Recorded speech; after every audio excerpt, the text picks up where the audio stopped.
Iya, assalamualaikum warahmatullahi wabarakatuh. Selamat sore untuk Anda semuanya pemirsa dimanapun Anda berada.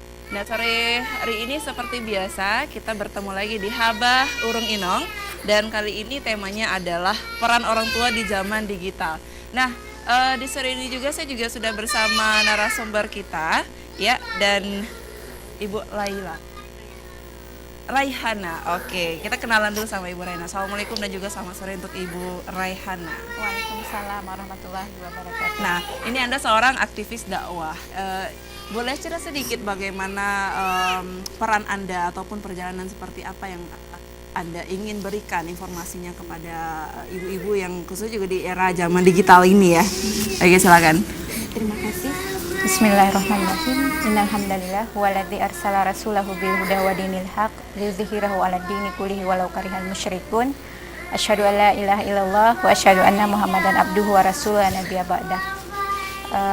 Alhamdulillah pada kesempatan ini kita bisa bertemu dan berbagi yang insya Allah memang kalau kita memperhatikan saat ini di mana kalau kita lihat era perkembangan komunikasi semakin hari itu semakin semakin maju atau kemudian semakin pesat perkembangannya, di mana kalau kita perhatikan saat ini era digital atau kemudian menjamurnya media-media sosial di tengah-tengah kita itu kemudian bisa memberikan efek yang luar biasa bagi perkembangan generasi muda saat ini. Walaupun kemudian nanti kita bisa melihat efeknya bisa positif, ada positif, itu kemudian negatifnya juga kemudian tidak tidak kalah pentingnya gitu yang harus kita perhatikan gitu, terutama untuk perkembangan generasi muda. Dimana kalau kita lihat efek positifnya dengan perkembangan teknologi atau dengan era digital pada saat ini, kita juga bisa menyaksikan di mana informasi-informasi itu kemudian tidak hanya bergerak satu pihak, kemudian kita bisa melihat informasi di luar itu jauh lebih bisa mudah diakses oleh publik, termasuk juga generasi. Tetapi dampak negatifnya itu juga kita bisa menyaksikan dan itu juga tidak bisa ditutupi faktanya, di mana dengan era digital saat ini atau berkembangnya arus komunikasi deras saat ini di baikkah internet dan lain sebagainya, baikkah nanti kasus-kasus kejahatan atau kemudian pornografi, pornoaksi, nah itu juga akhirnya merebak dan tentu ini sangat berbahaya buat generasi kita. Dan juga kan sore ini kita ngebahas masalah peran orang tua di zaman digital, dan untuk Anda juga pemirsa yang nanti boleh ikutan untuk memberi ataupun ingin menanyakan sesuatu kepada Ibu Raihana, silakan nanti ditelepon dan nomornya nanti akan tertera di layar televisi Anda. Nah, kita kembali lagi kepada Ibu Raihana. Sebenarnya di Indonesia ini kan kebanyakan populasinya adalah yang beragama Islam, apalagi di Aceh ya, kebanyakan seperti itu. Nah, menurut Anda nih Ibu, seperti apa cara orang tua di zaman modern ini ya, mendidiknya seperti apa? Ya, terima kasih. Berbicara mendidik anak sebenarnya Islam sudah punya formatnya gitu ya. Betul. Walaupun kemudian nanti zamannya berganti dan lain sebagainya, Islam tetap punya rule atau format mendidik anak seperti apa yang disampaikan oleh Ali radhiyallahu anhu, di mana Ali menyampaikan, didiklah anakmu dengan benar karena mereka tidak hidup di zamanmu gitu. Jadi orang tua itu harus punya bekal ketika mendidik anak. Dan bagaimana kemudian Islam memberikan garis-garis besar bagaimana peran seorang ayah, peran seorang ibu dalam mendidik generasi. Kemudian Islam juga sudah menggariskan yang insya Allah kita khususnya orang Aceh gitu ya, mengetahui bahwasanya Rasulullah pernah bersabda, madrasatul ula.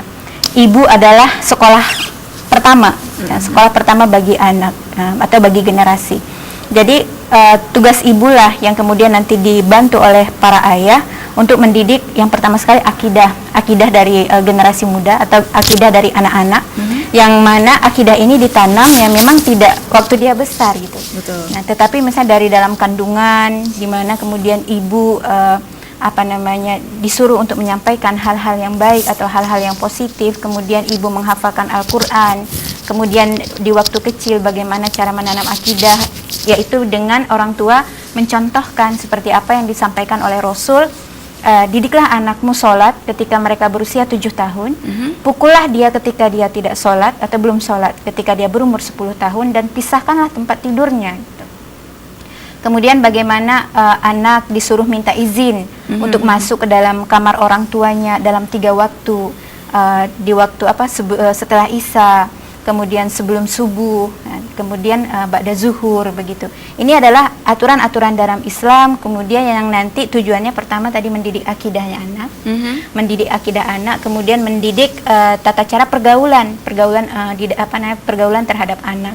Di mana tadi kenapa Islam menyuruh orang tua untuk mendidik anaknya sholat ketika umur 7 tahun. Ini kan akidah. Iya, karena betul. sebagai seorang muslim tentu dia harus diajarkan bagaimana aturan-aturan Islam sebelum dia balik. Karena apa? Nanti ketika dia balik, maka dia siap untuk menerima syariat atau menjalankan syariat Islam seraya terus dididik atau digembleng oleh ibu dan ayahnya. Nah, kemudian bagaimana tadi syariat menyuruh anak untuk dipisah tempat tidurnya, antara laki-laki dengan laki-laki terpisah tempat tidur, anak laki-laki dengan anak perempuan terpisah kamar, anak perempuan dengan anak perempuan juga terpisah tempat tidurnya. Ini adalah mengajarkan tata pergaulan di dalam Islam. Kemudian kalau kita lihat ini seperangkat pengaturan-pengaturan di dalam Islam yang itu memang diwajibkan oleh Allah supaya para ibu mengetahui. Baik, luar biasa sekali. Ini yang dididik begitu. Baik. Hanya saja kalau kita lihat anak dia tidak selamanya gitu. Oke. Ya. Baiklah, nanti kita akan sambung kembali, dan pemirsa jangan kemana-mana, tetap di ACTV.